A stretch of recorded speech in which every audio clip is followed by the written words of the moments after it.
Nakaka-proud ang latest milestone ng Pinoy pop groups na SB19 at BINI. Sila kasi ang kinilalang Voice of Asia sa naganap na Billboard K-Power 100 event sa Shilla Hotel sa Seoul, South Korea noong August 27. Bago mag-umpisa ang awarding event, rumampa sa red carpet ang dalawang P-pop acts kasamang ilang sikat na Korean pop artist. Looking dashing ang Gento hitmakers sa suot nilang Eran Montoya crafted suit na gawa sa sustainable materials. Habang ang Pantropiko singers naman ay blooming sa kanilang outfit na may kulay red, blue, white at black. Base sa video na ibinandera ng Billboard Philippines, magkaiwalay na umakyat ng stage ang dalawang Pinoy groups upang tanggapin ang kanilang award.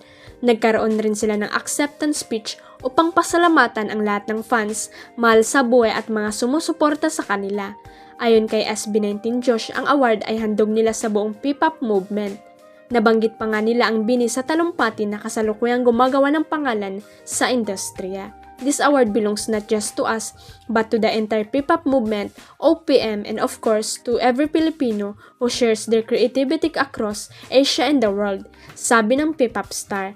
Dagdag pa, we'd also like to give a shout out to our fellow Filipino artist who has been here right now. BINI, we are proud of you. We have been making waves right now. Matapos maging opisyal na kapuso, inihayag ng South Korean actor na si Kim Jisoo ang aktres na gusto nitong makatrabaho.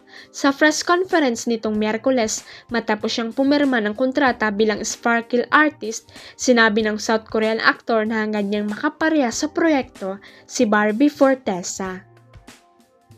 I want to work with her because she is a good actress. I've watched her few acting scenes and she's a really good actress.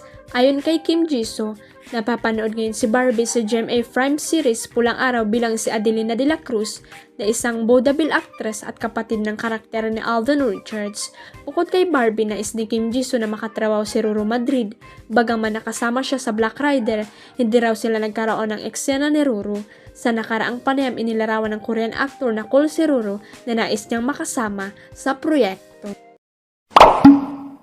Huwag kalimutang i-click ang subscribe button at i-ring ang notification bell para sa latest at legit chika updates.